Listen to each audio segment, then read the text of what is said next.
Bueno, buenos días a todos y a todas. Tengo el gusto de estar acá y darles la bienvenida a esta comisión que es la número 13 del octavo Coloquio Internacional de Investigadores en Diseño 2023. Este es el tercer día del coloquio 2023. Como ustedes bien saben, este es un espacio dentro de la Semana Internacional de Diseño en Palermo. Esta semana está organizada por el Instituto de Investigación en Diseño de la Universidad de Palermo también. Este coloquio en el que hoy estamos acá está siendo hecho o se realiza de forma ininterrumpida desde el año 2016, todos los años. Y en esta ocasión, aparte de la comisión que nos convoca, se están realizando, desarrollando 35 comisiones más, donde se presentan los resultados de 32 proyectos de investigación. Esto involucra un volumen de 500 investigadores y académicos de todo el mundo. La gran mayoría de estos proyectos, como el nuestro, se coordinaron y se realizaron de forma colaborativa con más de 30 instituciones de 11 países de distintas partes del globo. Les doy la bienvenida, quien les habla es Marina Matarrese, yo soy junto con Luz del Carmen Vilchis, somos las directoras de la línea número 8 del Instituto de Investigación en Diseño, que se llama Investigar en Diseño, nuestra línea, y el proyecto de investigación que estamos presentando se titula Abordajes desde la interpretación y la representación en el diseño, y estos resultados fueron publicados en la edición 205 del cuaderno del Centro de Estudios en Diseño y Comunicación, que también se presenta en esta ocasión. Bien, dicho esto, que tiene que ver con las cuestiones formales que nos convocan y que nos enmarcan, por suerte, nos dan este tan necesario marco institucional, damos inicio a este coloquio. Les damos la bienvenida y le doy la palabra a la doctora Luz del Carmen Vilchis para que presente tanto su aporte, tanto a este proyecto de investigación como al evento que nos está convocando. Luz. Muchas gracias, Marina. Un gusto verte nuevamente, aunque siempre es mejor en presencia. En persona, tal. Bueno, sí, pues aquí estamos presentando este nuevo cuaderno, el 205, y creo que hubo una respuesta muy importante a la convocatoria. Esperemos que siga creciendo y que siga generando pues estas alternativas de conocimiento y de acercamiento al diseño. Mi presentación va a ser porque, bueno, ayer estuve en otra de las comisiones y el tiempo se va rapidísimo. Y no me gustaría que nos quedáramos, ayer se quedaron algunas personas sin presentar. Me gustaría que nosotros tuviéramos la oportunidad de hacerlo íntegramente. Y presenté en este número, se titula Analogía, un modo de interpretación del diseño, y se presenta como un modo hermenéutico de acercarse a lo diseñado, o incluso también podría ser un modelo de un proceso proyectual.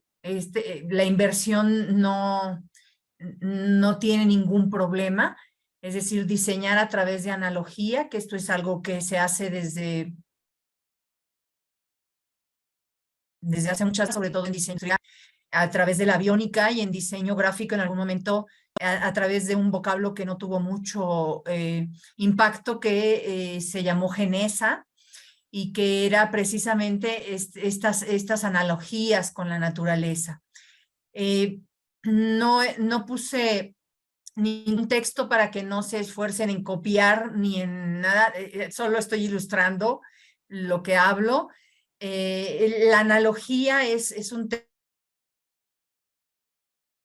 término que alude a la similitud, al parecido a, no quiere decir que se trate de una acción mimética, es decir, no se trata de copiar, sino se trata de hacer algo símil, algo que se parezca, que nos remita, que eventualmente nos recuerde ciertas circunstancias que de repente las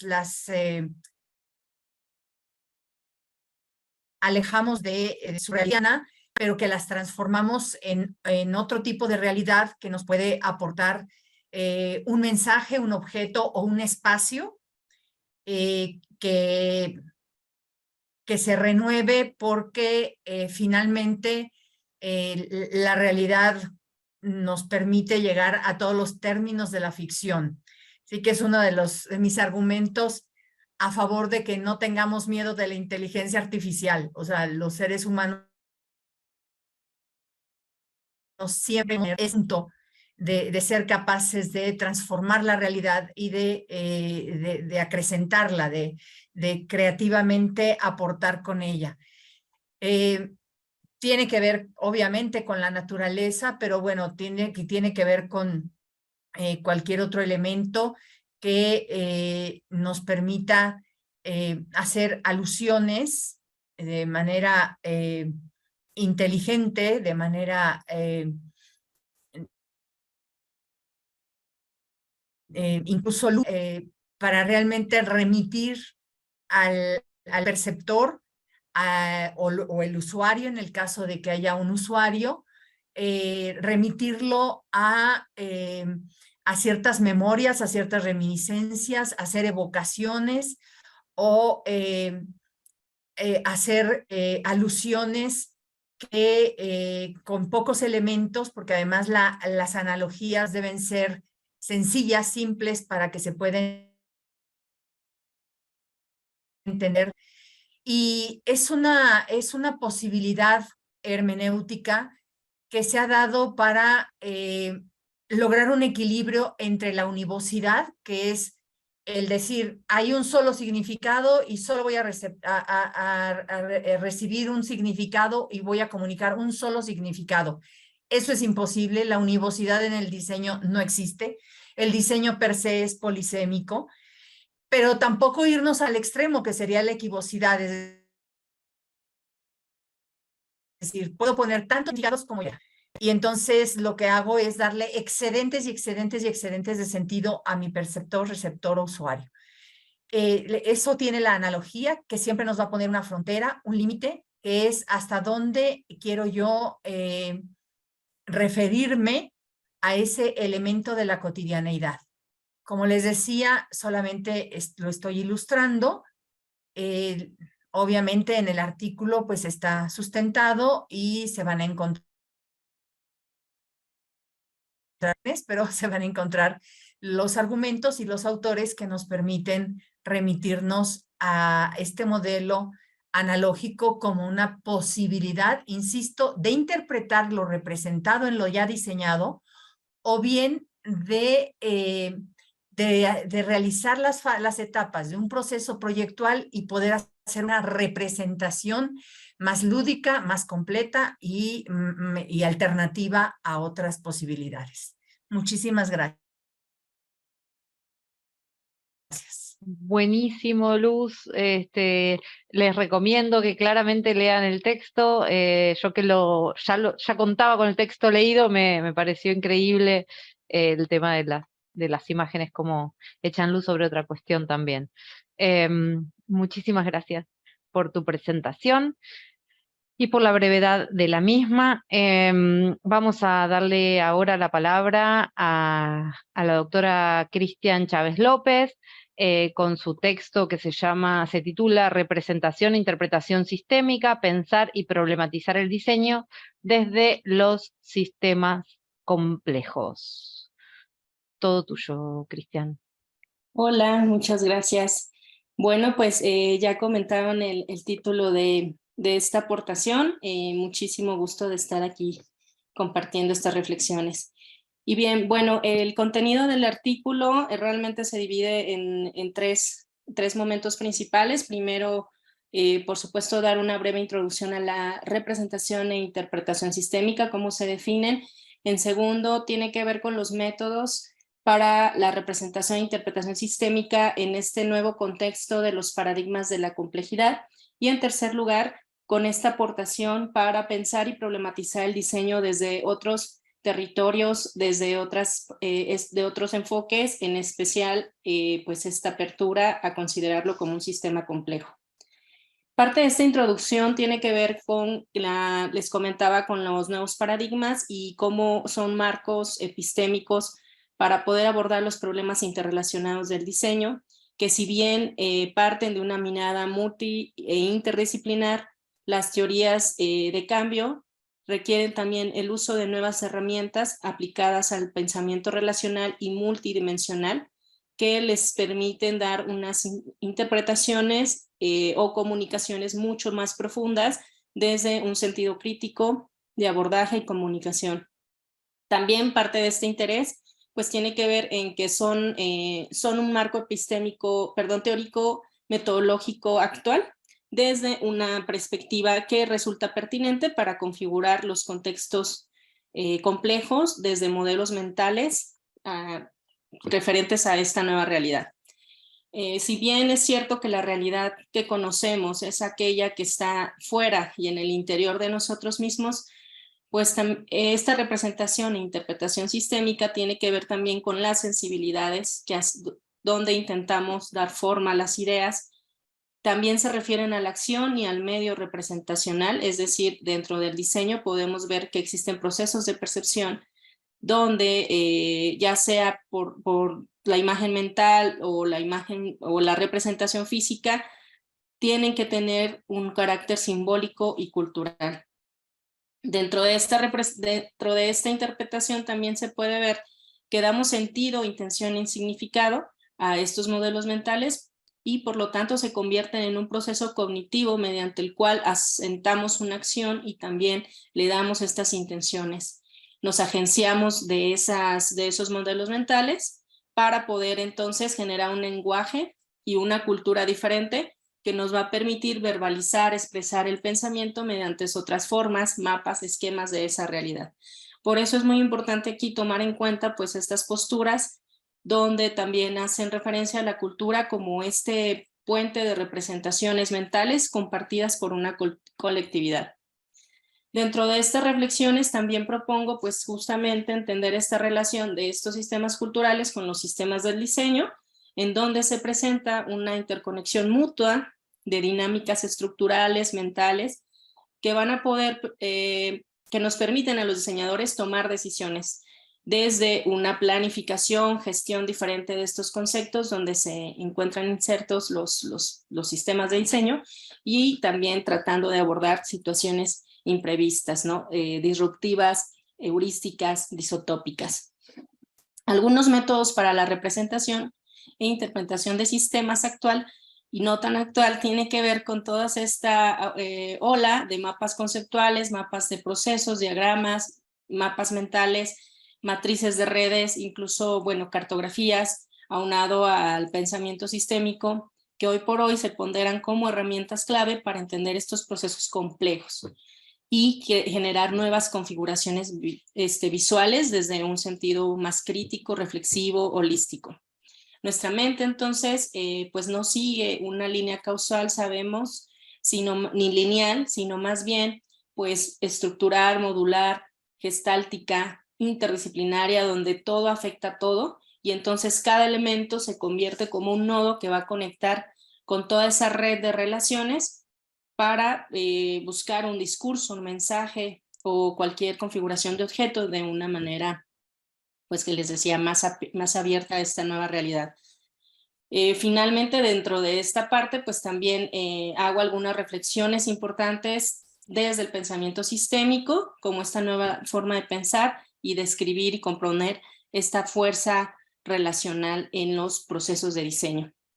Finalmente, en la postura para pensar y problematizar el diseño desde los sistemas complejos, pretendo hacer algunas reflexiones considerando esta multiplicidad de características, dimensiones, necesidades, propósitos e intenciones que se encuentran dentro del proceso complejo. También hago algunas consideraciones para entender la autoorganización, creatividad, incertidumbre, flexibilidad como cualidades de estos procesos complejos del diseño, y finalmente también hablo de cómo estos enfoques desde autores contemporáneos está haciendo una metodología, unos marcos de acción para la resolución de problemas en situaciones complejas. Dentro de estas consideraciones finales, pretendo entonces generar algunas premisas que hablan sobre cómo problematizar el diseño desde los sistemas complejos. En primer lugar, nos invitan a resistirnos a soluciones meramente rápidas, sin sentido, pero que sí tengan una observación profunda, holística, que también se establezcan expectativas realistas de la realidad, coherentes, pertinentes, que se hagan determinaciones de intervenciones más adecuadas, centrándonos en las experiencias, en las sensibilidades y nuevas preguntas, aplicar un enfoque flexible, abierto para esta solución de problemas, y también reforzar un compromiso ético consciente de estas capacidades que tenemos los diseñadores de percibir un mundo, pero también de buscar estas limitaciones y evaluar el impacto de estos sistemas. Por lo tanto, la representación e interpretación sistémica tiene un alto valor en el desarrollo de las capacidades metacognitivas del diseño para interpretar un problema o un sistema complejo que exige una mentalidad, percepción, habilidades y actitudes diferentes a las de un diseño tradicional. Muchísimas gracias por la escucha. Mil gracias a ti, Cristian. Les cuento que estamos comenzamos tan apurados y apuradas, que estamos recorriendo parte del proyecto de investigación que, como dije, se enmarca en nuestra convocatoria del cuaderno anterior, y la dinámica de exposición está articulada también en 3 ejes. El eje que estamos recorriendo aquí, con la exposición de la doctora Vilchis, con la exposición ahora de la doctora Chávez López, tiene que ver con, repasamos los derroteros y reflexiones teóricas de la interpretación y la representación en el diseño, ¿sí? Entonces, estamos en el marco de ese eje de discusión dentro de una convocatoria más amplia que atravesó la interpretación y la representación en el diseño y sus diferentes enfoques. Estamos hasta acá. Todo tipo de comentarios, sugerencia e interacción se hace vía chat, y nosotros y nosotras luego, que nos va a dar tiempo, que es la idea, no solo poder exponer, sino un breve tiempo de discusión que surge de este poner en común, de dialogar, de socializar, no solo entre los protagonistas, digamos, o los investigadores e investigadoras que participamos en este cuaderno, sino de quienes están asistiendo a este espacio, es poner en común, socializar y nutrirnos colaborativamente. Bien, dicho esto, le damos la palabra a la doctora Marta Gutiérrez Miranda, si se quiere presentar, y que va a exponer su aporte titulado Diseño y procesos de significación e interpretación, la capacidad representacional de la imagen interfaz. Todo tuyo, Marta. Muy buenos días, sí lo ven, ¿verdad? No hay problema. Lo vemos perfecto. Entonces, voy a ver si lo mandamos a pantalla completa. Buenos días, yo soy Marta Gutiérrez, estoy en México, pertenezco a la Universidad Autónoma de Querétaro y bueno, pues mi línea sobre todo de investigación ha sido el diseño vinculado con la tecnología. Especialmente estoy interesada en procesos semióticos y hermenéuticos desde lo que hoy denomino yo el signo interactivo y todo lo que tiene que ver con la representación a través de las interfaces que están muy ligadas con las tecnologías. Ese sería pues el tema en general. Entonces, pues voy a iniciar la presentación, también lo voy a tratar de hacer de manera muy breve. Inicialmente, en el proceso de análisis, recupero algunos elementos tanto del orden conceptual, epistemológico, pero también es un estudio básicamente exploratorio y descriptivo de lo que está sucediendo a raíz de que los dispositivos y las tecnologías y los artefactos tecnológicos se involucran en la vida cotidiana. Y entonces la premisa fundamental establece desde mi punto de vista la importancia del diseño como un mediador sociocultural. Y en este caso se plantea la imagen como centro de todos estos procesos comunicativos. A lo largo de este recorrido que hago en torno a identificar cuáles son estas capacidades que tiene la imagen, pero sobre todo desde el punto de vista de quien la produce y de quien la mira, pues como algunas posturas importantes que recupero, pues el hombre es un minero, un significador, un ser interpretativo que se adapta al mundo y que en ese adaptarse al mundo aprende a significar. Estos significados comúnmente desarrollados pues constituyen parte de, muy buena parte de esos procesos de socialización. Y en este sentido, la imagen situada en el contexto de la tecnología se vuelve mediadora, se vuelve ese agente de representación, de expresión y de significación. ¿Por qué? Porque hoy día no solamente somos receptáculos de información, no solamente estamos dispuestos física, fisiológica, intelectual, cognitivamente a recibir imágenes, sino también, además de interpretarlas y significarlas, a producirlas, a consumirlas, a manipularlas, a distribuirlas. Y eso ha cambiado mucho el significado de la imagen como tal. Y el hecho de que hoy día, además de las interfaces propias naturales que tenemos con nosotros, con los otros, con todo el entorno, pues también estamos lidiando con estas interfaces de carácter tecnológico. Desde ese punto de vista, la imagen, desde el punto de vista del discurso visual como tal, no solo sería una forma de expresión, sino se ha vuelto hoy día una estrategia social, una manera de representar esos procesos o de representar en sí misma los procesos de socialización, adaptación y comunicación. Y en este análisis que yo propongo, que me encantaría que ustedes leyeran el texto, se analiza la imagen desde los aspectos semióticos y hermenéuticos para particularizarla, como lo planteo yo, en un concepto dual, como imagen interfaz construida para traducir esos signos y símbolos que aparecen en los sistemas con los que estamos interaccionando hoy día. Empiezan a establecerse otros procesos de interacción en donde se habla de la interacción humano-computadora o humano-máquina, porque aparecen signos inscritos capaces de otorgarle sentido a todos estos entornos, ambientes, artefactos que están mediando las relaciones que tenemos nosotros con los otros y nosotros con el mundo. Y a partir del diseño, donde yo sostengo que lo que la gente recibe, lo que la gente ve es diseño a través de estos dispositivos, estos signos median esas relaciones. Hoy día, a través de principios fundamentales desde la semiótica y desde la hermenéutica, como podría ser la metáfora, por ejemplo, que inclusive ha sido capaz de sobrepasar tiempo y espacio, porque como en este ejemplo que estoy poniendo aquí, hasta el Marta, día de hoy, sí. te interrumpo que la presentación, si la tenés que pasar vos manualmente, no, está bien, pero si no, no se está corriendo sola. Ah, espérame, entonces la dejo de compartir y la corro mejor así. Como vos digas. Perdóname que te interrumpí, pero vos estabas dando, claro, buenísimo. ¿Ya? ¿Ya quedó? Ahí está. Ahí sí está modificándose de manera manual. Perfecto. Ok, perfectísimo. Y en este caso, la metáfora que yo planteo aquí, que es la del disquete, hoy día ni siquiera las generaciones nuevas saben lo que es un disquete y sin embargo esta metáfora no ha sido superada. Es un elemento que se ha diseñado y que ha representado y que ha significado en estos entornos una acción, una interacción y que nos ha permitido desde la significación y el simbolismo establecer relaciones con estas nuevas tecnologías. Ahí cambió. Las interfaces evolucionan, como dice Scolari, nunca desaparecen, sobreviven, se reciclan, se desarrollan y es posible entenderlas como un espacio, como un instrumento, una superficie. En ese sentido, el papel del diseño es importante o fundamental en la producción de estas imágenes que se vuelven mediadores socioculturales porque nos permiten expresar, visualizar y diseñar los componentes de estos elementos y de estos entornos. Confieren a los objetos o artefactos diseñados factores desde lo humano que permiten establecer esa conexión de interacciones.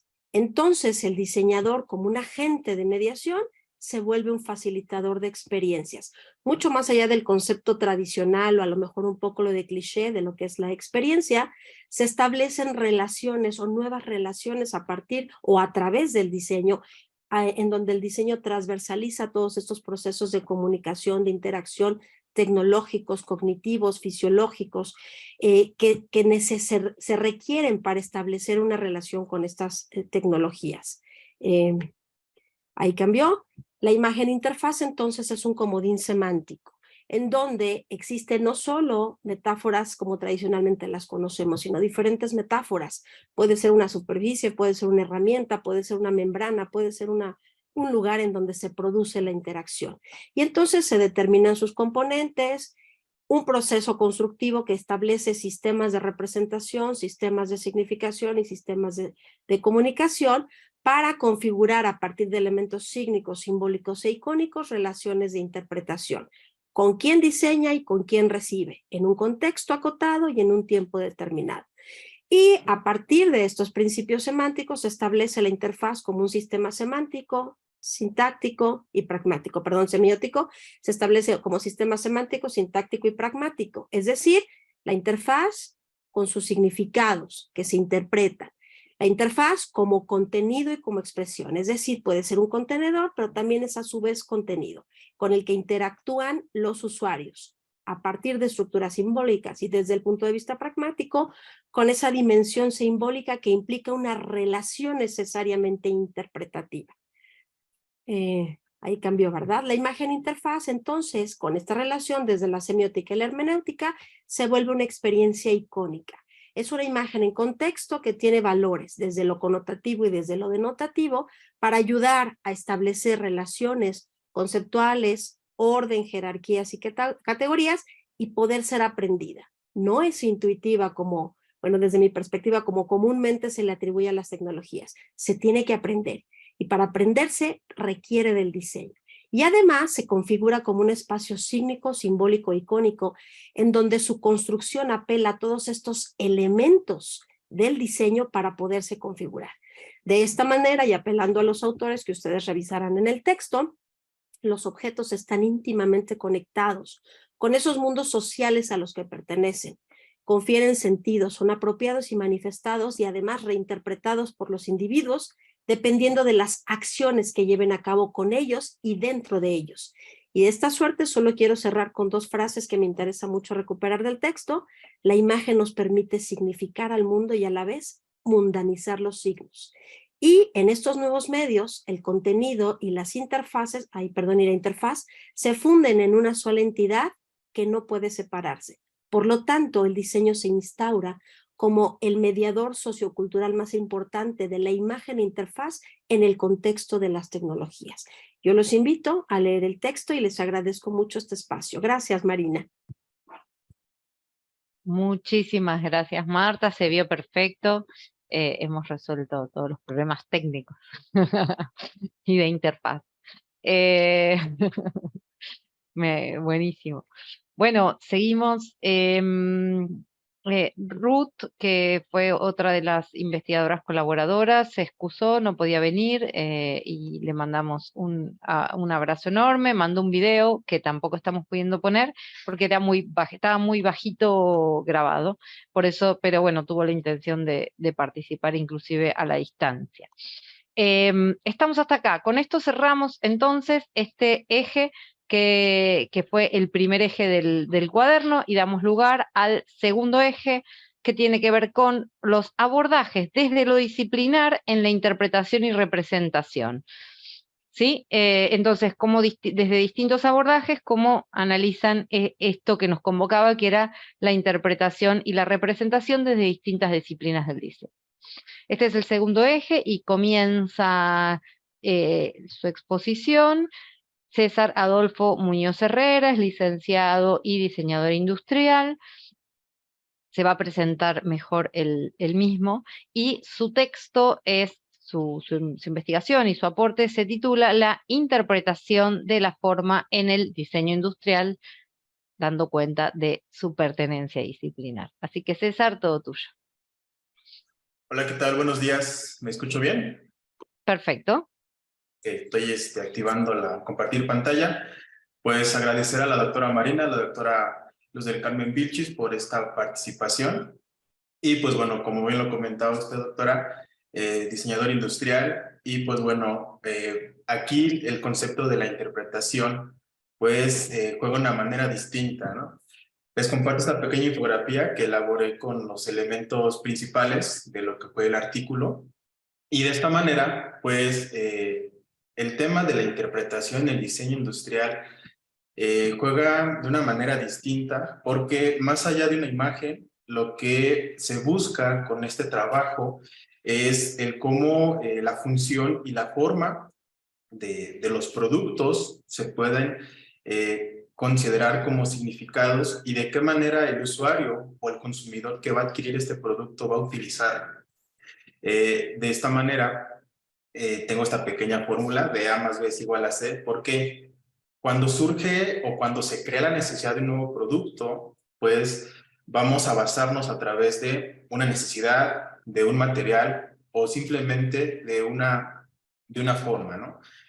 Tengo este ejemplo donde tenemos el papel corrugado y a través de un proceso de conceptualización, de un proceso de creatividad, que es prácticamente parte de esta interpretación, pues podemos generar estos elementos, estos productos que cuentan ya con ciertas características, tanto ergonómicas, de materiales, de producción, y que nos van a permitir a generar un significado para que ese consumidor, en lugar de que utilice una silla coloquial, por así decirlo, que tenga 4 patas, pues aquí pueda utilizar o pueda tener la opción de poder elegir una nueva forma que va a cumplir con la misma función que es esta silla, pero que a su vez también le ayudará pues a generar otro tipo de conexiones. Ahora, entonces, la interpretación que estamos buscando en este artículo de investigación, pues a través del proceso creativo. ¿Por qué? Porque es importante que también podamos entender estos 3 momentos de interacción con un producto. Cuando lo usamos, cuando lo utilizamos o simplemente cuando interactuamos con él. Porque de esta manera van a ser los diferentes enlaces y las diferentes interpretaciones que el usuario le va a dar a este producto. En el artículo que presento en este momento, como caso de estudio, puse lo que es este luchador destapador de un diseñador mexicano que es Andrés Lima, donde vamos a poder clarificar el momento y la forma en que el usuario va a interpretar este producto como un producto para usar lo que es el destapar una botella, el que lo utilice simplemente como un adorno y lo compre para colocarlo en algún stand, o que lo use como incluso un momento lúdico, donde el usuario puede utilizar este destapador, puede semejar que hace la llave de lucha libre mexicana con la botella, y entonces pues se conducen a estos 3 niveles de interpretación, a un nivel visceral, a un nivel conductual o a un nivel reflexivo. ¿Por qué? Porque este producto va a permitirle generar a través de lo que la persona o lo que ese usuario ha vivido, pues de qué manera lo compro. Si lo compro porque lo voy a usar para destapar, si lo compro porque simplemente me gustó y lo quiero tener exhibido, o si lo compro porque quiero estar practicando esas llaves de lucha libre. Entonces, de esta manera, pues, a través de lo que es el diseño industrial, el concepto de la interpretación, pues jugar con estos conceptos. La comunicación que está generando ese producto, qué utilidad se le está brindando y qué función me está permitiendo hacer este producto para poder usarlo. Entonces, incluso describo también una analogía que fue como la primera parte con la que nació este artículo, del caso de las personas que utilizan pues diferentes objetos para poder rizarse las pestañas. Sabemos que existe un rizador de pestañas exclusivo, pero generalmente pues utilizamos una cuchara, o se utiliza una moneda, o se utiliza una tarjeta. Entonces, ¿por qué llegar a esa interpretación? ¿Por qué estoy utilizando una cuchara para enchinarme las pestañas en lugar de utilizar el rizador, que es el producto que se creó para ese momento? Entonces, parte de este proceso creativo de lo que es el diseño industrial y de cómo vamos a interpretar el cómo la persona o el usuario utilizar este producto, pues es la parte importante para que podamos configurar la forma.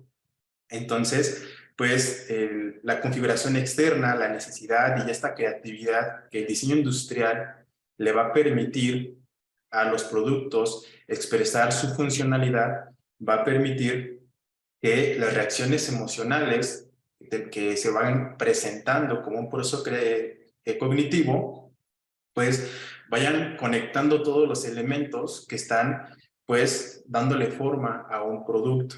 Entonces, pues tenemos esta utilidad física, esta utilidad psíquica y esta utilidad psicofísica. ¿Por qué?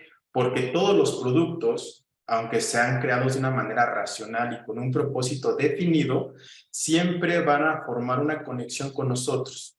Tenemos, por ejemplo, en diseño de joyería, que todos los productos que se generan allí siempre van a estar originados a través de un simbolismo, a través de un significado.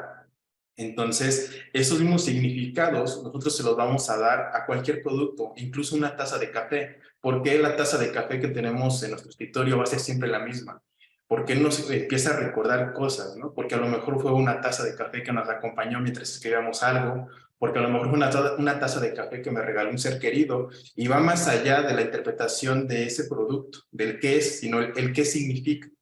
Entonces, muchas veces todos estos elementos, los diseñadores industriales no van a tener control sobre ellos, porque cuando se creó a lo mejor este luchador destapador, nunca se imaginó Andrés Lima el significado que iba a generar a lo mejor en un niño de 7 años, pero sin embargo esos mensajes, esa interpretación se queda como un mensaje oculto en los productos, y a lo largo de todo el artículo pues trato de describir, o se trata de mencionar qué elementos se pueden estar presentando para llegar a la configuración de estas formas.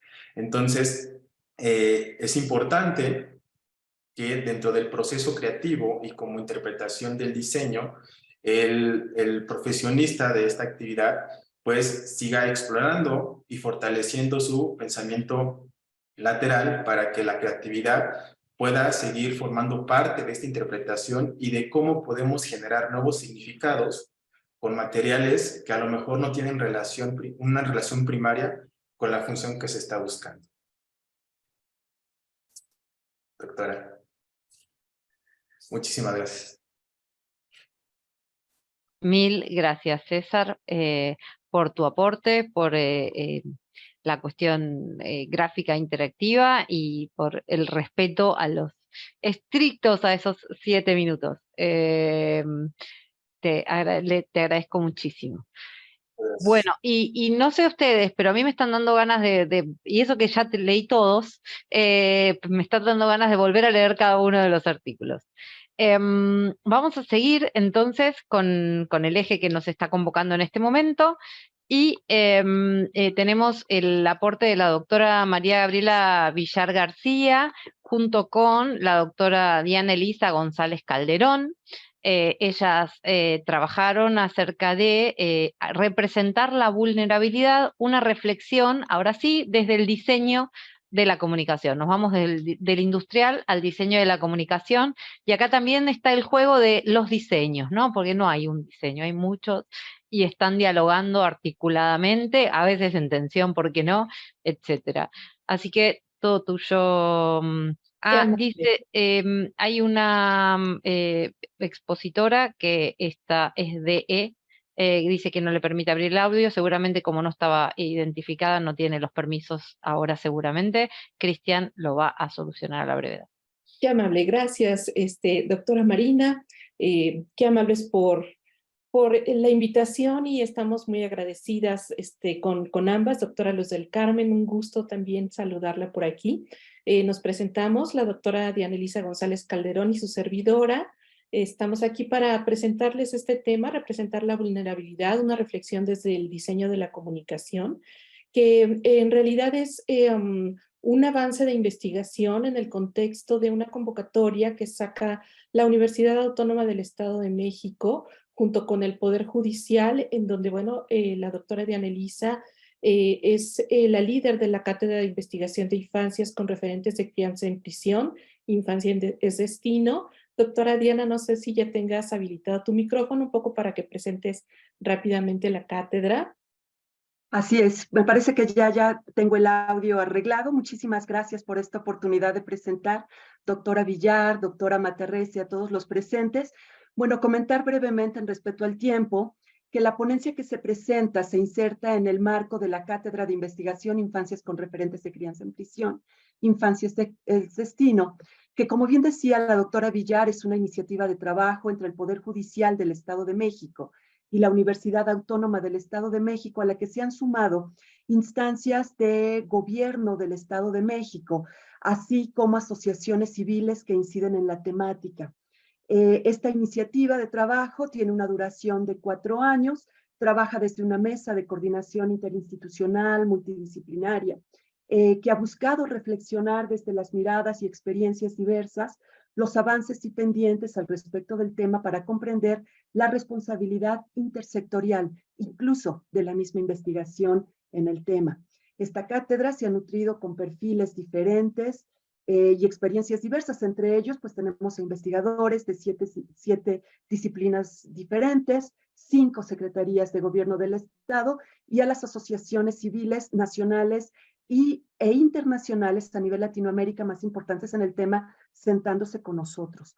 La Secretaría de Investigación por parte de la UAMX se ha dado a la tarea de hacer una convocatoria a proyectos de investigación incidente, en los cuales se han seleccionado 12 proyectos. Uno de ellos tiene que ver con el tema del diseño y el estudio de las imágenes. Precisamente aquí encontramos que hay una parte también de un diseño que se reflexiona desde el activismo y que, bueno, ya ustedes lo verán con lo que se comentará a continuación.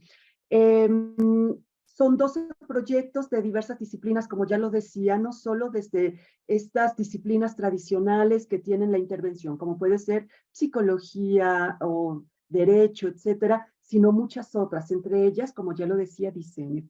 En este punto, ya para cerrar mi intervención, solo comentar que hay una dificultad en el tema, y es que hay muy poca investigación en ello. Por lo mismo creemos que es valioso el trabajo que se está haciendo, porque no solo se enfrenta a un tema de invisibilidad social, como ya lo decía, sino del mismo interés de los investigadores. Y por la parte del diseño, por la parte del estudio de las imágenes, creemos que este proyecto que se está presentando ante ustedes, pues hace un aporte interesante precisamente al cómo hablar sobre estos grupos en situación de vulnerabilidad, no solo desde la perspectiva de ellos, sino también sobre ellos. Entonces, me parece que es muy importante esto y bueno, por mi parte es todo. Muchísimas gracias. Adelante, doctora. Gracias, doctora Diana. Y bueno, en este contexto que presenta la doctora Diana Elisa, desde el área del diseño gráfico, en específico la Facultad de Arquitectura y Diseño, generamos un grupo de investigadoras, especialistas en la imagen, para inscribir un proyecto en esta cátedra, un proyecto más amplio de lo que ahorita rápidamente presentaremos, que se llama la incidencia del diseño de la comunicación en la protección de derechos de niños, niñas y adolescentes con referencia de crianza en prisión. Y la pregunta general es cómo podría el diseño de la comunicación ser coadyuvante en un sistema de protección para este sector.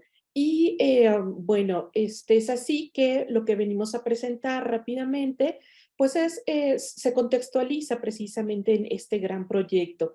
Y bueno, pues en esta ocasión les invitamos un poco a revisar el artículo que se presenta, representar la vulnerabilidad, una reflexión desde el diseño de la comunicación, en donde tenemos algunas premisas. Una, que el diseño de la comunicación visual implica una finalidad cuando esta última incluye en su dinámica a grupos vulnerables, se apela pues precisamente a una responsabilidad social de la disciplina. Y bueno, nuestra intención es mostrar algunas directrices para representar desde el diseño de la comunicación problemáticas o fenómenos sociales que requieren precisamente visibilizar a grupos sociales en situaciones de vulnerabilidad. En este caso, niños, niñas y adolescentes con referentes de crianza en prisión. Y a lo largo del documento, bueno, tenemos 3 partes en donde, bueno, hablamos sobre la eficacia simbólica como una construcción social, esta elaboración simbólica que nos permite poner en contexto precisamente a la imagen y, bueno, ¿cuál es este tipo de imagen a la que queremos apelar cuando hablamos de niños, niñas y adolescentes como, con referentes de crianza en prisión como un grupo vulnerable? Y entonces, bueno, ¿cuáles serán estas herramientas para la construcción de una realidad social que pasa por el matiz precisamente de la imagen, que es la que colocamos en el contexto social. Al mismo tiempo, tenemos otro apartado que se llama representar la vulnerabilidad desde la perspectiva de los derechos humanos. Apelamos a que requerimos como diseñadores, como diseñadoras, reconocer precisamente todos estos esquemas legales y perspectivas tanto de derechos humanos como de derechos de infancia para pues precisamente poder tener todas estas herramientas y estrategias basadas en fundamentos legales y bueno, que de alguna manera tengan el impacto deseado. Y por último tenemos un tercer apartado que se llama aproximaciones desde el diseño de la comunicación con el enfoque basado en derechos de la niñez. Presentamos ahí, bueno, cuáles son precisamente estos derechos de la niñez y bueno, una de las propuestas que se aborda y aporta desde la disciplina del diseño sugiere las siguientes preguntas para el planteamiento inicial. ¿Cómo diseñar comunicación para niñas, niños y adolescentes con referentes de crianza en prisión? Que es nuestra pregunta inicial. Estamos en pues en este gran trabajo. Tenemos ya algunas pues propuestas que hemos estado trabajando con el equipo de investigación. Tenemos algunas interrogantes que nos hemos venido haciendo, como por ejemplo, se habla de niñez y adolescencia con referentes de crianza en prisión, sí o no, y la valoración, esto lo vamos a encontrar dentro del documento. ¿Cómo se habla? Y apelamos a que tendría que ser en positivo y hablar directamente, es decir, desde dónde se apela. ¿Se habla de la niñez, se habla para la niñez o se habla con la niñez? Y entonces aquí diríamos que tendríamos que estar hablando con la niñez, desde donde nos posicionamos frente a las infancias, ya que esto, bueno, nos permitirá pues romper con estas jerarquías y dar a representar más bien una imagen con criterios mucho más equitativos con estos grupos, ¿sí? Y presentamos ahí mismo un ejemplo que nos parece que es muy oportuno, que es la plataforma NAPES en América Latina, que les invitamos también a revisar. Es precisamente una de las plataformas que ha realizado diseño de la comunicación visual pues de manera muy correcta, mas sin embargo sabemos que tiene poca visibilidad, entonces por ahí también hay algo todavía que hacer. Y bueno, en este caso se recomienda que el diseño de la comunicación gráfica identifique que la participación de niños, niñas y adolescentes sea de manera abierta, de manera oportuna, dialógica, y que evite las violencias. Hemos encontrado una serie de violencias en los antecedentes que hemos revisado, que tienen que ver con el adultocentrismo, que tienen que ver con el clasismo, con el racismo y muchas otras violencias que tendríamos que estar rompiendo precisamente desde la representación de la imagen.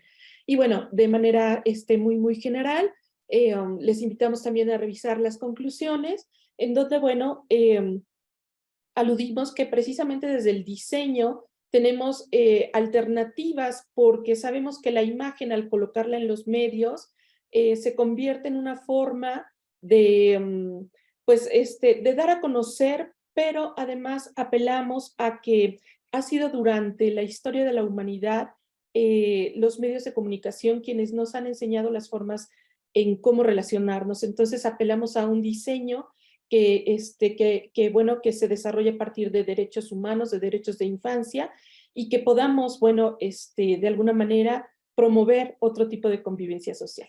Por nuestra parte sería todo, esperamos no habernos pasado mucho del tiempo y seguimos a sus órdenes. Perfecto, tanto María Gabriela y Diana, mil gracias, todo perfecto, muchísimas gracias, interesantísimo, digamos, todo, cuando lo leí, cuando lo presentan, siempre es un temón el de las infancias también.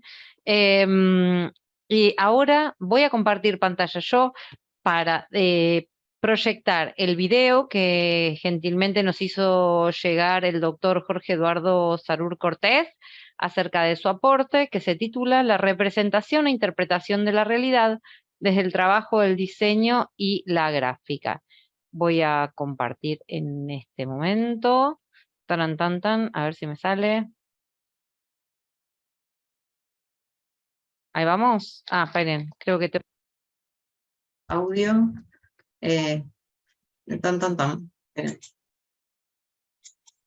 Por la invitación a la A presentación. ver, ¿se escucha bien? Buenos días a todos, saludos. Agradecerle a la doctora Matarrese por la invitación desde Argentina y a la doctora Vilchis también por la invitación a la presentación de este tema en este evento. Muchas gracias. Pues voy a hablar sobre la representación e interpretación de la realidad desde el trabajo del diseño y la gráfica. Servidor Jorge Eduardo Sarur Cortés. Pues bajo la pregunta de nuestros sentidos se deriva la realidad. Para iniciar, pues hablaremos sobre la realidad como algo objetivo, lo que permanece fuera del sujeto y tiene conocimiento de ello. La realidad hace referencia a un estado ontológico de las cosas, es decir, aquello que refiere a su existencia. Desde la ontología se establece un estudio de lo que hay y de las relaciones entre los entes que se encuentran en categorías referidas a sustancias, propiedades, relaciones, estados de las cosas y los eventos. Así, los objetos reales son aquellos que se caracterizan por la materialidad, apropiándose de un lugar en el espacio y presentándose en el tiempo. En cada individuo, el factor fisiológico influye en el registro de información proveniente del entorno inmediato. Sus características físicas le permiten tener acceso a un conjunto de datos captados a través de los sentidos. Así, bajo ciertas condiciones físicas y mentales, un individuo prioriza la información que recibe de algún sentido, reforzándola por la que proveen los sentidos restantes. Además, factores como la edad, vinculada al nivel educativo y cultural, influyen en la construcción de la realidad, así como los hábitos o costumbres posibilitan el entendimiento de las cosas y los sucesos de manera distinta al de otros individuos. Rudolf Arnhem, en el 98, cita a John Locke, quien usaba la palabra ideas para describir el material perceptual tanto como el de la memoria y los fenómenos individuales tanto como los genéricos. Definía las ideas como todo lo que sirve de objeto al entendimiento cuando el hombre piensa y como el equivalente de todo aquello que se designa como fantasma, noción, especie o lo que fuere que pueda estar empleando la mente cuando piensa. Esta definición ignora la distinción muy habitual entre percepto y concepto. Locke aplicaba su término a las sensaciones, ideas simples, pero también a los perceptos de los objetos, ideas complejas. Y por último, a los conceptos considerados como ideas abstractas. Así, las generalidades contextualizan al individuo, decía John Locke. Le generan una idea del todo, es decir, un conglomerado de atributos, cualidades de aquello que se percibe. Sin embargo, en esta conformación de la realidad y sus componentes, las ideas trazadas desde estas generalidades se gestan como un recurso eventual o provisional de la mente para pasar posteriormente al detalle de las formas concretas, nos refiere John Locke. La gráfica, un canal para la representación de la realidad. Bajo el estudio descriptivo de las imágenes, una colectividad organiza o clasifica sus percepciones y las que la cultura y el espacio-tiempo intervienen, cómo ubicarlos o para ubicarlos en otros contextos. Así, la gráfica se convierte en una posibilidad de encuentro desde las experiencias individuales, la naturalidad de las cosas o los sucesos, al igual que el conjunto de signos y su significado. Asimismo, la gráfica se hace válida por medio de un cúmulo de representaciones similares a las de la realidad misma, y en las que el simbolismo de esta crea puntos de intersección para los individuos en una reconstrucción de la percepción de la realidad. Argem en el 2006 opina que a partir de la teoría intelectualista, los dibujos de los niños parten de conceptos abstractos, refiriéndose a conocimientos no perceptuales. Por ello, los niños parten de conceptos verbales que los llevan a representar la información recibida. Dichas consideraciones visuales tienden a modificarse y convertirse en poco eficientes, por ejemplo, para individuos que carecen de sentido de la vista, optando únicamente por los canales sensoriales restantes para recibir información y poder procesarla para dar respuesta a estímulos provenientes del entorno y, sobre todo, desarrollar códigos de comunicación propios.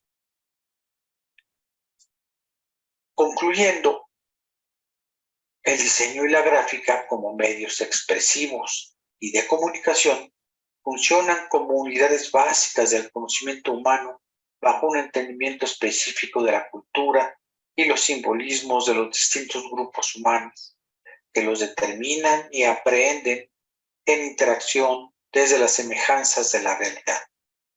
Con la expansión del diseño, los productos designados y la variedad de significados determinan la ideología, así como la cultura del contexto con sistemas de signos y convencionalismos aceptados.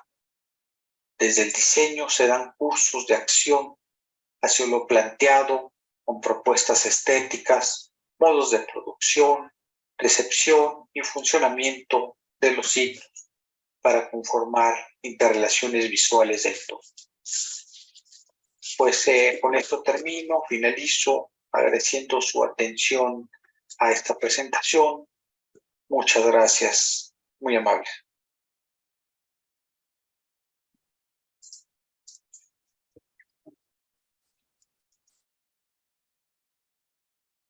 Bueno, ahí fue la presentación de Sarur. Esperen. No sé si se escuchó, pero a mí me empezó a sonar de nuevo el video.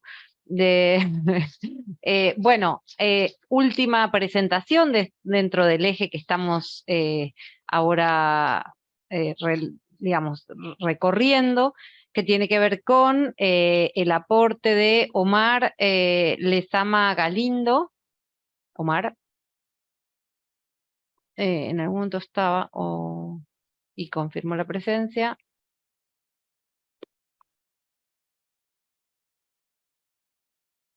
Bueno, avanzamos. Entonces, con la presentación de Jorge terminamos el eje número 2, que tenía que ver con los abordajes desde lo disciplinar en la interpretación y representación.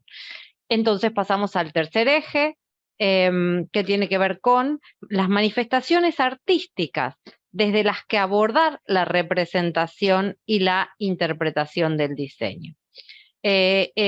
Para eso contamos con la primera colaboración dentro de este eje, que es la colaboración de la docente de la Universidad de Palermo y de la Universidad de Buenos Aires, que es la magíster Daniela Fiorini, con su aporte que se llama Diseño Audiovisual, que se titula Diseño Audiovisual, Representación e Interpretación en el Género Documental. Daniela, todo tuyo cuando vos quieras. Bueno, muchas gracias Marina y también Luz. Agradezco por la convocatoria. Un segundo.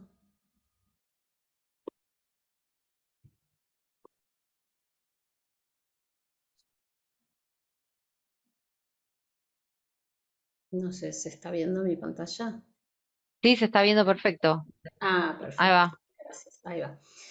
Bueno, acá, digamos, el tema del artículo es diseño audiovisual, representación e interpretación en el género documental y, bueno, traté de abordar un fenómeno del diseño audiovisual a partir de un marco teórico semiótico y de análisis del discurso, que es el marco teórico que trabajo en mi cátedra de la UBA.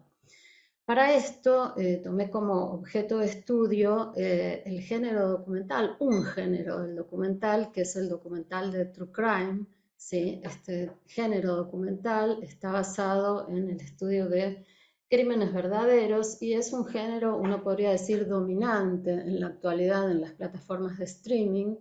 Lo que me interesó en el marco de esta investigación fue analizar, había muchos documentales posibles, muestro acá solamente los dos que tomé, que son documentales, La Escalera y Carmel, documentales más o menos contemporáneos que narran historias más o menos similares vinculadas a un femicidio que no fue resuelto hasta la actualidad, donde el principal sospechoso es el marido de esta mujer que fue asesinada y bueno, esta persona va a la cárcel y después sale por ciertas irregularidades en el proceso y entonces hay un enigma respecto a la culpabilidad o inocencia de este acusado. Entonces, no me interesaba, no voy a tomar ni tomé en el artículo las temáticas de estos documentales True Crime, sino que me interesó el abordaje desde el diseño narrativo en términos de planificación del relato y dirección cinematográfica, entendidas por Scolari como ramas del diseño narrativo, y me interesó centrarme en aspectos del diseño audiovisual como la puesta en escena, el montaje y la organización de imágenes y sonidos y cómo esto construye sentido. En esta perspectiva tomé especialmente el rol del diseñador y del realizador del documental en la construcción de espacios e intercambios entre actores humanos y tecnológicos, esto también desde la perspectiva de Scolari en las leyes de la interfaz. Y entonces, un poco siguiendo esta perspectiva sociosemiótica que trata Scolari y que yo también quiero desarrollar, en el artículo empecé a desarrollar como dos dimensiones que encontré en estos documentales de True Crime, que tenían que ver, por un lado, con un tipo de representación de los espacios que seguía una retórica realista, la retórica realista donde las imágenes y sonidos presentaban una naturaleza indicial, donde se enfatizaba la conexión entre el signo y el referente, es decir, esta imagen, esta idea del esto ha sido, ¿sí? Y entonces en estos documentales aparecía la representación de la escena del crimen con mucha exactitud, con mucha fidelidad, casi a la manera de un discurso forense, ¿sí? Donde con movimientos de cámara y un montaje cuidadosamente pensado y con sonidos muy fidedignos y grabaciones autentificadas y que incluso fueron tomadas como evidencia en estos juicios, se generaba un efecto de verdad, de atestiguamiento, de veracidad, esta exactitud que, digamos, de alguna manera señala Dubois, ¿sí? Como características del signo indicial. Esto aparecía con mucha fuerza en estos documentales, construyendo un efecto de transparencia y veracidad. Me interesaba justamente trabajar esta idea de la puesta en juego, en la representación de los espacios, porque en todos los casos contrastaba mucho con la representación de las personas. Es decir, así como en la representación de los espacios aparecía esta idea de objetividad y de realismo, en la representación de las personas emergía una dimensión discursiva, donde el documental ahí navegaba por otros lugares, donde construía discursos, argumentos y puntos de vista sobre la inocencia o culpabilidad de las personas. Aquí trabajé las caracterizaciones del teórico Karl Plantinga, que trabaja esta idea de cómo el documental construye inocencia y culpabilidad a partir de, obviamente, un punto de vista. Y entonces me interesó ver cómo en cada uno de estos documentales, y justamente a través del diseño audiovisual, se iban produciendo efectos de distancia o cercanía con estos sujetos sospechosos o acusados del crimen. Por ejemplo, en el caso de La Escalera, que es el que vemos a la izquierda, se construía un efecto de mucha cercanía por medio del uso del primer plano y utilizando el punto de vista y la voz en off de este sujeto, se generaba una identificación muy fuerte con el espectador que nos tendía a hacer creer que esta persona era inocente, mientras que en el caso de Carmel, que vemos a la derecha, por una puesta en escena y un encuadre muy distantes, se generaba una sensación de un narrador poco fiable que nos llevaba a desconfiar bastante del relato del sujeto, y esto se ponía en juego solamente con recursos audiovisuales, no tenía que ver con los testimonios de las entrevistas.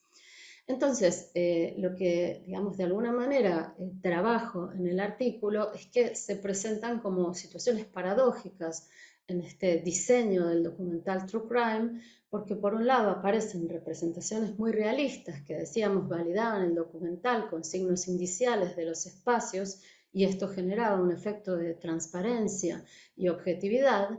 Pero por otro lado hay una dimensión discursiva muy fuerte donde se despliega el punto de vista del documentalista sobre las personas, y ahí la representación se guía más bien por argumentos retóricos y subjetivos. Esto entonces genera este conflicto entre objetividad y subjetividad, una interpretación muy abierta donde el espectador es el que saca sus conclusiones, y se produce un contrato de interacción que privilegia el enigma, la opacidad, el final abierto, con fuertes características de subjetividad. Entonces, en las conclusiones trabajo la idea de cómo en este género se produce una tensión entre objetividad y subjetividad, entre realismo y no realismo, entre opacidad y transparencia, en una época del postdocumental, donde supuestamente todos los documentales son subjetivos, reaparece otra vez la idea de objetividad, y esto me pareció algo interesante para trabajar. Y también me interesó destacar la idea de cómo el diseño audiovisual juega un rol crucial en la construcción de una narrativa que ciertamente abre el juego de la interpretación. Muchísimas gracias. Espero haber cumplido con los tiempos. Perfecto. Un impecable, tanto el contenido y lo que han bregado y tratado de cumplir con los tiempos todos y cada uno de ustedes y cada una de ustedes. Y se los agradecemos un montón desde la coordinación, porque ya tenemos garantido que llegamos a todas las exposiciones, que es algo que de verdad nos inquietaba muchísimo.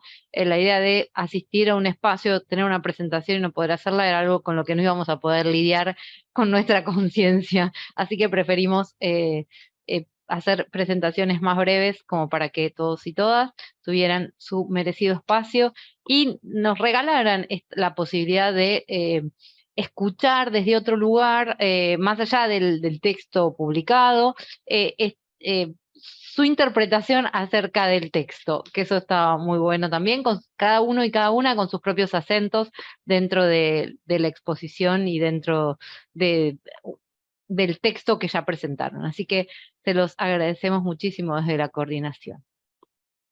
Sin robar más tiempo, vamos a pasar ahora a la exposición de Erika Mayoral, de la magíster Erika Mayoral, que trabajó también dentro de este eje, y su aporte se titula Interpretaciones y representaciones simbólicas que van del diseño a la escultura en la obra de Yvonne Domange. Todo tuyo, Erika, cuando quieras. Hola, buen día. Un gusto estar aquí, un honor siempre. Gracias, doctora Matarrese, gracias, doctora Vilchis. Y bueno, para saber si cambia el... A ver, se compartió perfecto y ahora está en negro la pantalla, te cuento, no sé. A ver. Sí, tranqui. ¿Así? Ahí se ve, divino. Espera. Sí, tenemos tiempo. Ok. Podemos llegar a esta altura de la comisión diciendo tenemos tiempo. Genial. No sufran. Perfecto. Bueno, pues nuevamente buen día. Y bueno, pues como lo presentó la doctora Matarrese, el ensayo de mi tutoría se llama Interpretaciones y representaciones simbólicas que van del diseño a la escultura en la obra de Yvonne Domange. Y, ahí está.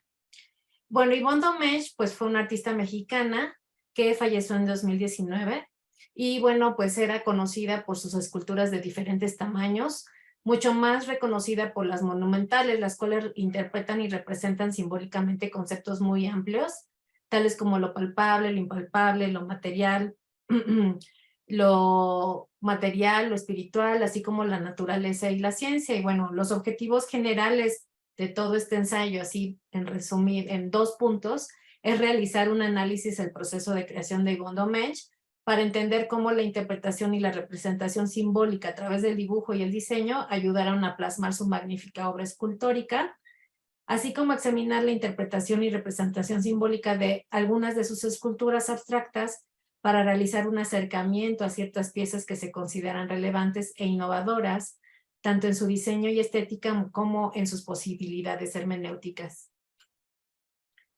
Y bueno, cuando somos testigos de cualquier obra, la mayoría de veces estamos presenciando el resultado final de un largo proceso de creación y nuestra responsabilidad es dejarnos atrapar por cada pieza. Somos el observador que toma el papel de un decodificador que interpreta de acuerdo al contexto sociocultural personal. Así también todo artista toma el papel del observador, tanto para impregnarse de su mundo exterior como para contactar con su interior, asimilando lo que necesita expresar. Toda experiencia de creación va ligada a la experiencia de la creatividad, por lo cual la imaginación y la interpretación pueden estar relacionados con el contexto del arte y la creatividad, pues juntas actúan para dar forma a la experiencia artística. La escultura que vemos se llama Dimensión 5, fue ganadora del Premio Latinoamericano del Diseño Industrial Mexinox en 1996. Es la representación abstracta de átomos y partículas subatómicas plasmada en acero inoxidable. Simboliza la tercera estructura más estable que puede adoptar el carbono después del diamante y el grafito. Una de las interpretaciones de esta pieza es la de una estructura que explora la relación entre la materia y la energía, así como la interacción entre ciencias y artes. Ya en el texto podrán revisar pues un poco más sobre la creación y los retos que tuvo Yvonne Domèche junto con todo su equipo para realizarlo. El proceso de creación en las diferentes disciplinas artísticas puede variar según el medio y el artista. Para Yvonne Domèche, el dibujo fue un proceso creativo que le permitió explorar nuevas ideas y conceptos de una manera visual para expresar su imaginación. Así, la escultora exploraba y desarrollaba sus primeras ideas visualmente y con ello se hacían más comprensibles para comenzar su creación. En esta imagen se puede observar la pieza titulada al final Cumela, que es la que tenemos a la derecha, cuya inspiración es una vaina de semillas originarias del estado de Chiapas. Y como pueden aquí ver a su izquierda, aquí está la vaina. Ajá. El proceso de creación de esta escultura inició con dibujos de dicha vaina para representarla, hasta llegar a un diseño cuyas figuras abstractas tienen formas envolventes, emulando una espiral que puede ser interpretada como las hojas que brotan geométricamente capturadas en cámara lenta. El dibujo a mano y la visualización de ideas han sido herramientas fundamentales para el desarrollo de prototipos y bocetos iniciales. La representación con modelado a mano en el contexto escultórico pues es básica. Domèche trabajaba directamente con el material y esto le permitía crear de forma orgánica y expresiva. Pero también Yvonne generó colaboraciones con especialistas que le ayudaban a llevar a cabo sus ideas, siendo pionera con el uso de modelado 3D, cuando era muy difícil accesar a ello. Su diseñadora le ayudaba a transferir en el programa de computación sus dibujos en imágenes tridimensionales y ya en el estudio se imprimían capa por capa los prototipos en formatos pequeños.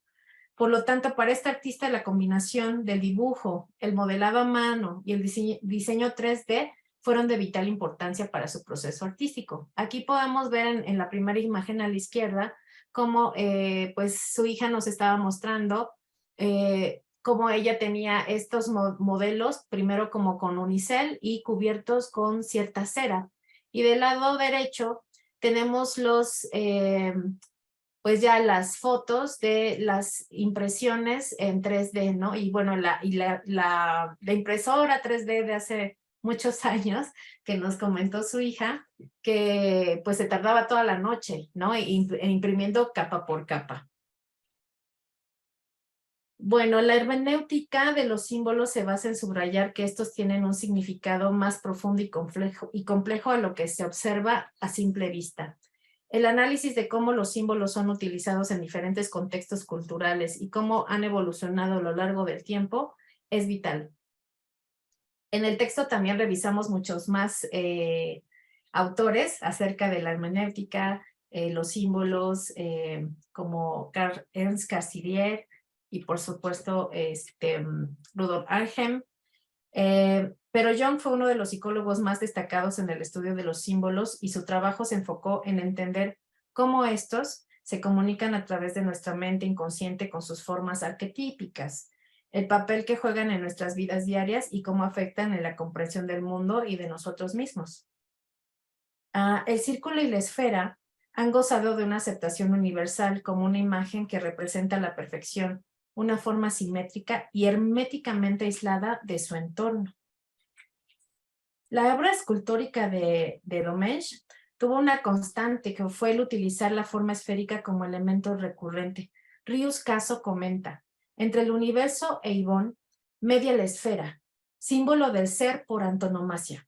Entre su obra y nosotros, media la cultura, que nos permite reconocer sus registros simbólicos e icónicos. Para finalizar, se observarán dos piezas más. En el ensayo también hay más piezas. Entonces, pues está un poco más profundo el análisis. Y bueno, a mí en especial cuando yo vi esta pieza de la esfera musical en vivo, para mí pues sí, fue algo muy impactante, porque con esta pieza Domèche enfrentó el reto de abrir su esfera original para experimentar con múltiples posibilidades y lograr una nueva proyección a la forma y a sus contenidos simbólicos. Se trata de una esfera deconstruida, como la podemos ver aquí en la imagen a la izquierda, en 5 diferentes módulos que conforman una sola entidad, pudiendo ser presentada en una agrupación de formas separadas, como en esta imagen a la izquierda, o un cuerpo esférico completo, como en esta a la derecha. Entonces, cuando yo la vi, estaban las dos presentaciones y era preciosa, era preciosa. Y bueno, cerramos con CISEC porque fue creada específicamente para la exposición Interconexiones en el patio central del Palacio de Iturbide del Fomento Cultural Banamex del 2021 al 2022, con la cual la artista concluyó su indagación con respecto a la representación simbólica y arquetípica de la naturaleza y la ciencia a través de la escultura, representando la perfección así como el orden del cosmos y de las infinitas escalas posibles. Esta fue una de las últimas obras que llevó a cabo antes de su muerte. Y bueno, algo que también se ve en el ensayo, bueno, y en el texto, es también su proceso de construcción, ¿no? ¿Se imaginan esto cómo fue llevado a este espacio en el centro histórico de la Ciudad de México, que son callecitas y demás? Bueno, ahí en el ensayo lo podrán revisar. Y por último, llegamos a las conclusiones, que pues nada más pongo 2 aquí, en el texto hay un poquito más. Se puede observar que los temas que abarcó simbólicamente Domèche iban de lo micro a lo macro, de lo etérico a la materialidad física, de lo diminuto a lo monumental, de lo frágil, de la frágil naturaleza a lo sólido de los materiales. Como público, tenemos la tarea de dejarnos absorber por las formas y diseños simbólicos de la obra de Yvonne Domèche para interpretarlos, pero también para que toquen las fibras más sensibles de nuestro ser y de nuestro subconsciente. Muchas gracias. Muchísimas gracias, Erika. Es increíble lo que aporta la idea de la presentación en sí mismo, porque claro, es otro formato, está buenísimo, digamos, y ustedes que manejan también las imágenes, está muy bien. Así que yo también conocí mucho más, así que te agradezco. Así que también es, digo, no es solo reponer el contenido del artículo, que esto lo vemos coloquio tras coloquio, sino darle esta vuelta, otra perspectiva, está buenísimo. porque es otro formato también. Bueno, Gracias. no, a ti. Bueno, pasamos ahora a las últimas dos exposiciones dentro del tercer eje y con eso finalizamos. Tenemos novedades, tenemos anuncios. Así que acompáñennos. Ahora exponen la doctora, son varios autores, que son la doctora María Teresa Alejandra López Collin, que junto con el doctor César Gabriel Figueroa Serrano y el doctor Gabriel Gómez Carmona, trabajaron acerca de la interpretación de leyendas mazahuas desde el diseño y su representación gráfica a través del cómic. Así que les damos la palabra a los autores. Pues muchísimas gracias nuevamente a ti, Marina, y a la doctora Luz del Carmen, que nos permiten estar en este espacio para presentar los avances pues, en nuestros trabajos en la Universidad de Ixtlahuaca, en el Estado de México. Y como bien lo mencionan, bueno, vamos a hablar nosotros acerca de la interpretación de leyendas mazahuas desde el diseño y su representación gráfica a través del cómic. Somos, pues ya lo mencionamos, mencionaste tres autores, fue un proyecto en el cual nosotros tuvimos que hacer un trabajo multi y transdisciplinar para poder lograr este objetivo. Y bueno, como ya bien lo han mencionado varios de ustedes en las presentaciones, el trabajo del diseñador ante el tener que interpretar y después representar, pues es todo un reto. ¿Por qué? Porque nosotros nos damos cuenta que se aborda la complejidad de ese proceso que es la interpretación, pero aún es mayor cuando dentro de este trabajo tú te enfrentas a un texto donde el usuario pues tiene un lenguaje distinto, un contexto diferente, por lo tanto su identidad y su bagaje cultural es distinto al propio. ¿Y por qué decimos esto? Bueno, nosotros estamos trabajando en la línea de investigación Patrimonio y Cultura y dentro de la sublínea que es el lenguaje para lo que es la difusión y la promoción pues de la cultura mazahua. Entonces, nosotros trabajamos en el Estado de México en la zona noroeste donde están los asentamientos de estas comunidades mazahuas y con quienes nosotros tuvimos la oportunidad de desarrollar un objeto el cual fuera capaz de continuar con esa tradición oral. Y bueno, ¿cuál fue el propósito de este proyecto? Aquí nosotros hablamos de tres. El primero es buscar un objeto por el cual ellos pudieran seguir aprendiendo lo que es parte de su identidad y su lenguaje. Entonces utilizamos el cómic a partir de una leyenda mazahua que es el Nemexe, que habla sobre el espíritu del agua, y para estos estudiantes de una comunidad que está cerca al municipio de Ixtlahuaca y que es la Concepción de los Baños, donde existe una escuela bicultural donde los niños aprenden tanto de su identidad como de su lengua. ¿Qué es lo que buscábamos? Bueno, pues transmitir a través de esa representación gráfica del cómic esa identidad mazahua y continuar con la tradición oral de las leyendas pues, de ese grupo cultural. Para esto nosotros tuvimos que hacer uso del proceso creativo, analítico y reflexivo utilizando el modelo de Paul Ricard. Y aquí nosotros tuvimos que considerar, bueno, como ya lo han mencionado, pues lo que es el concepto de la narratividad, lo que es la mimesis, una prefiguración, una configuración y una reconfiguración.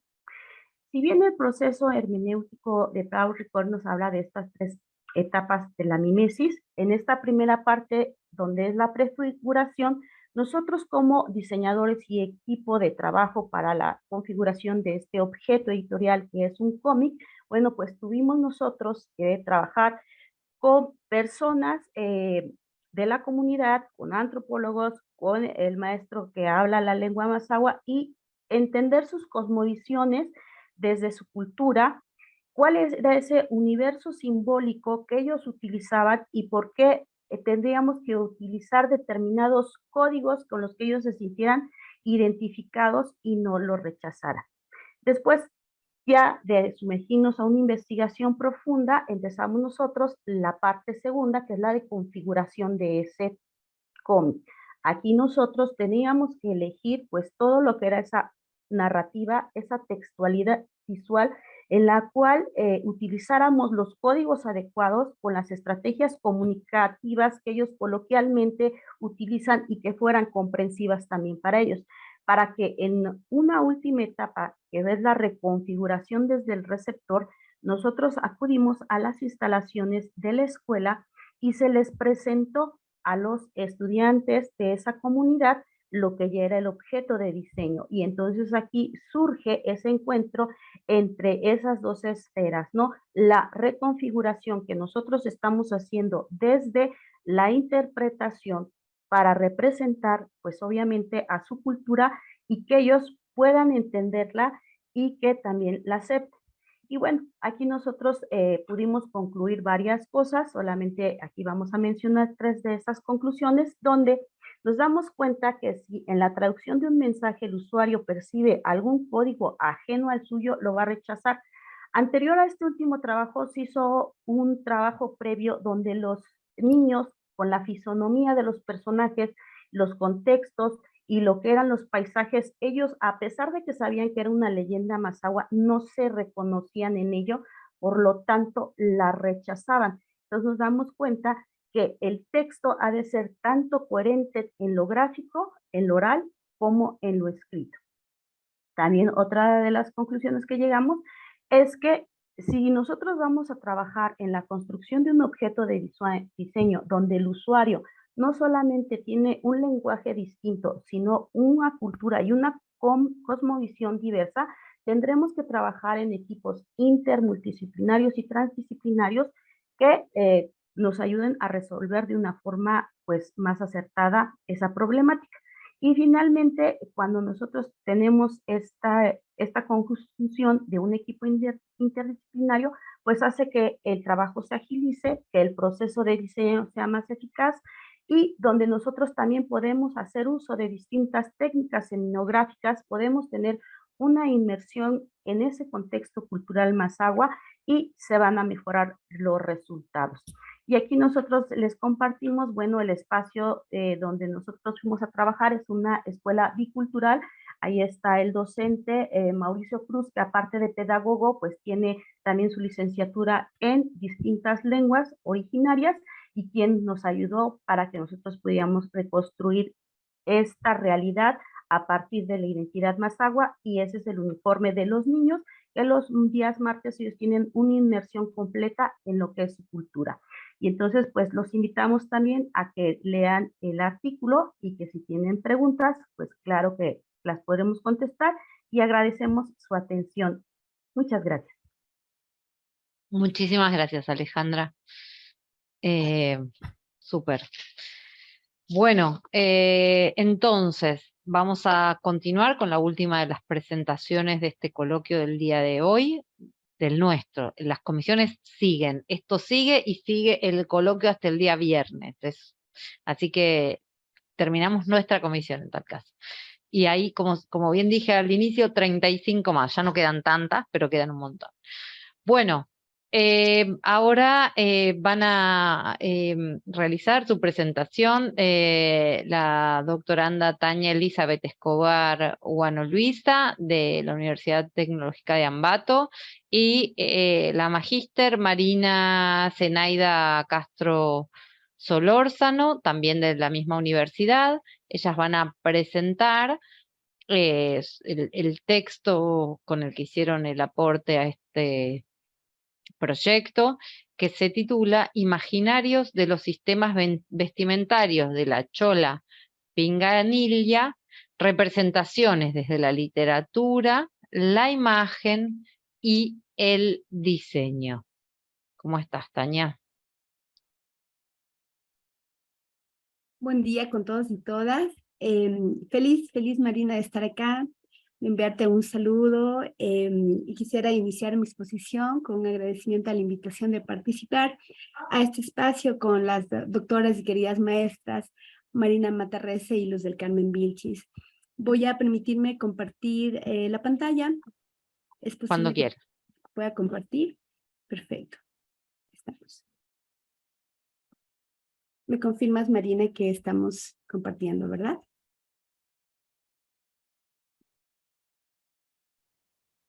Estaba silenciada. Sí, está perfecto. De acuerdo. Creo que se Pero nos ahí fue. dejaste de compartir. A ver, Sí, tranquila. ¿listo? Creo que estamos Ahora ahí. sí. Espérame un minutito. Ahí estamos, lo estamos viendo, ¿verdad?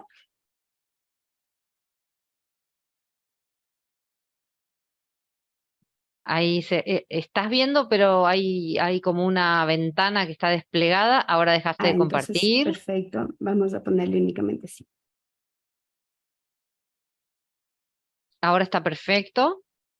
Bueno, Se está viendo. de acuerdo, muchas gracias.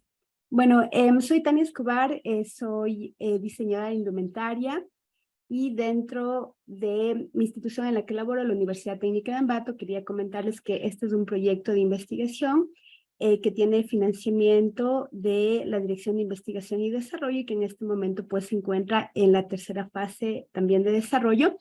Y hemos en este momento pues titulado el artículo Imaginarios de los sistemas vestimentarios de la Chola Pinganilla, representaciones desde la literatura, la imagen y el diseño como tal.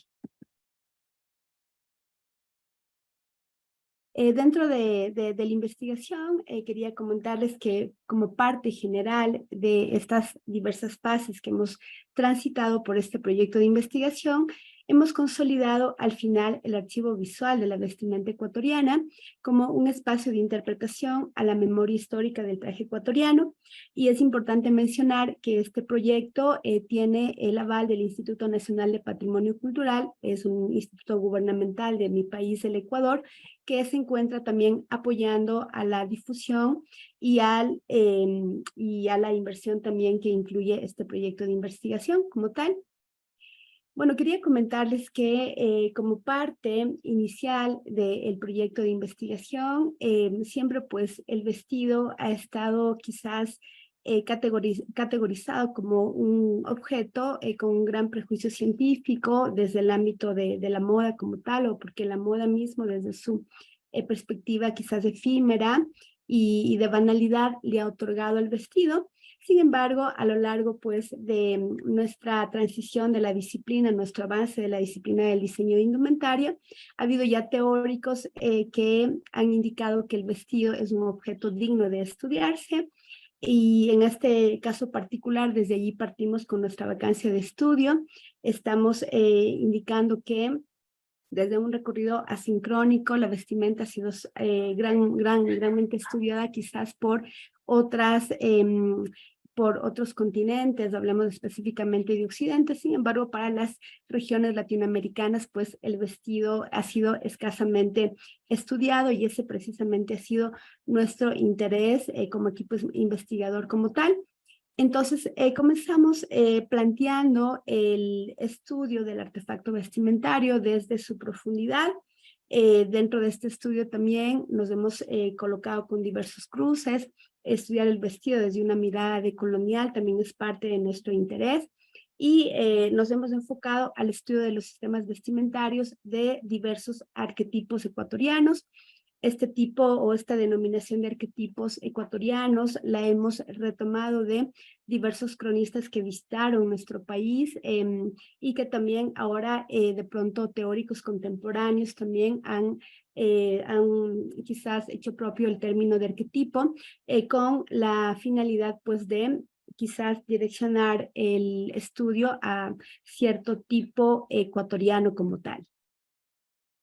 Bueno, y en este caso particular hemos centrado nuestra mirada en la Chola Pinganilla, un personaje popular y mestizo de la capital ecuatoriana, cuando en el siglo XIX pues se comienzan a trabajar varias olas independistas. Básicamente la Chola Pinganilla se transforma quizás también con otros arquetipos en un denominador común quizá que tuvimos en diversas regiones latinoamericanas.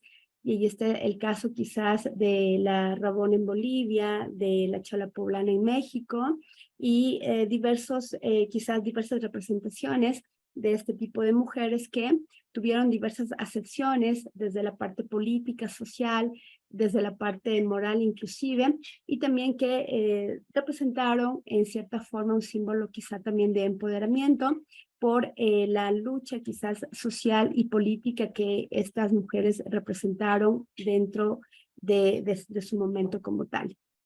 En la cuestión del diseño metodológico hemos hecho un abordaje con la doctora Castro, primero desde su expertise y desde la representación de la literatura. Se ha encontrado a lo largo del artículo que les animamos a leer diversas excepciones desde el análisis literario, y desde allí también comenzamos a configurar la representación desde los registros documentales de este personaje, la Chola Pinganilla. En un segundo momento trabajamos también la representación desde la imagen, y para ello pues nos valimos de diversas fuentes visuales, entre ellas la acuarela costumbrista y las estampas quiteñas, que sumado a las acepciones desde la literatura pues nos permitieron tener un marco más amplio de representación de esta mujer mestiza de la capital ecuatoriana que transitó por nuestro territorio en el siglo XIX. Finalmente, en un tercer momento, pues llegamos a las representaciones desde el diseño, y para ello tomamos las teorías de algunos autores, entre ellos Fernández y otros que se suman al análisis del contexto, el cuerpo y el sistema vestimentario. El contexto, pues, enfatizado a lo que sería la denominación tanto espacial como temporal, el cuerpo simbolizante, en este caso, de esta mujer mestiza que estuvo en Ecuador en ese siglo, y los sistemas vestimentarios que desde nuestra disciplina del diseño pues los analizamos desde la forma, la textura, el color, y también desde diversas representaciones, en este caso particular desde un análisis semiótico, análisis sociológico y desde nuestra propia disciplina del diseño, que también pues este análisis se encuentra dentro del artículo que en este momento estamos presentando.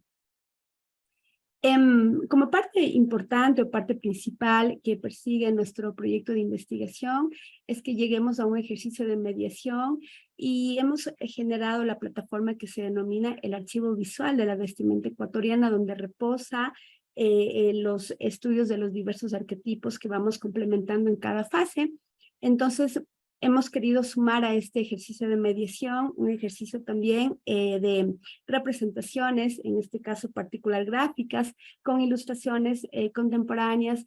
Estamos revitalizando también las famosas muñecas recortables para que a un futuro pues, nos sirva como un ejercicio de mediación entre quizás otros sectores académicos que podamos llegar con estos arquetipos a las nuevas generaciones desde nuestra intencionalidad. También dentro del archivo visual de la vestimenta ecuatoriana se encuentra una representación en 3 dimensiones que nos permite quizás visibilizar cómo era el traje en unos 360 grados de los arquetipos que estamos estudiando, en este caso particular de la Chola Pinganilla como tal. Quería comentarles también que como parte de nuestro ejercicio, de nuestro proyecto de investigación, la idea también es vivificar los sistemas vestimentarios de estos arquetipos, muchos de ellos pues que ya dejaron de existir en nuestro territorio, pero que a través del archivo AVE queremos nosotros que esa memoria del traje regional ecuatoriano se siga quedando, se quede en las nuevas generaciones como tal. Ya para concluir, nada más pues animarles a que nos visiten. Nosotros estamos con este estudio en abs.com, una plataforma que la hemos generado con ese fin, y estamos muy conscientes de que el vestido del traje regional ecuatoriano es un vestido que debe estudiarse, y que tenemos pues varias fuentes documentales como documentos, pinturas, grabados, ilustraciones, miniaturas que nos permiten hacernos un imaginario, no solamente de este arquetipo de Chola Pinganilla, sino de varios más. Y esa ha sido mi exposición. Muchísimas gracias, Marina. Muchísimas gracias, Tania, por la exposición, por el aporte, por la participación, así como te agradezco a ti, le agradezco a todos y a cada uno de los y las participantes, que a los y las nuevos y a quienes sistemáticamente y año tras año, cual coloquio que se repite su inscripción en esta línea de investigación, repite su aporte con la calidad de siempre, con la excelencia y a pesar de ser o de estar trabajando juntas y juntos, respetan específicamente los tiempos, nada, nos dan mucha bolilla en los pedidos, nos hacen mucho caso en todos los pedidos que hacen al operativo, tanto a los plazos de los deadlines con respecto a sus aportes en el escrito,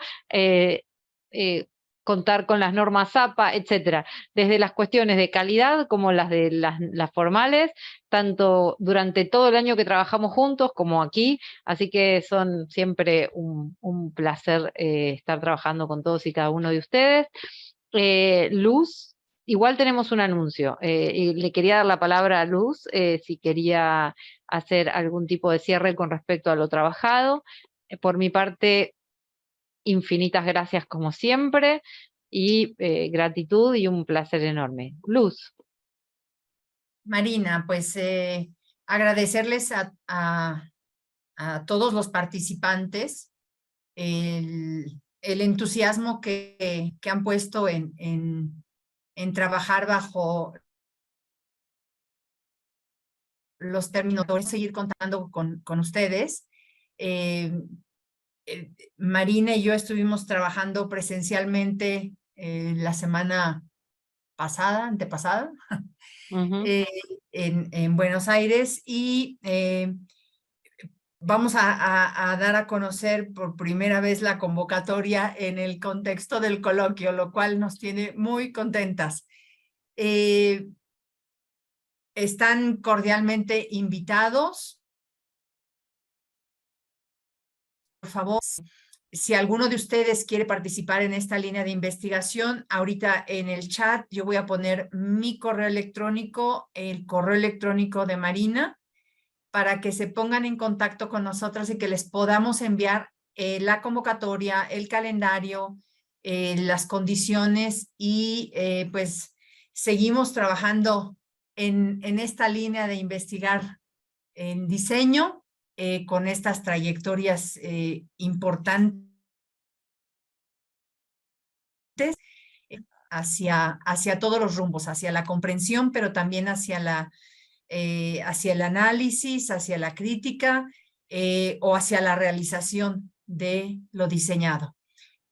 Agradecida de verdad de seguir participando en esto, y pues un saludo. Marina. Pues genial. Yo estoy compartiendo pantalla con respecto a esto que nos llena de orgullo, que tiene que ver con la convocatoria que mencionaste, que tiene que ver con repensando la articulación entre los diseños y los estereotipos. También hemos compartido el documento de esta nueva convocatoria en el chat, así que está para descargar. Y les cuento que las fechas concretas son que está abierta la convocatoria hasta el 15 de septiembre de las 300 palabras y las 5 palabras claves, y el 15 de diciembre para los extensos. Así que desde este agradecimiento que año tras año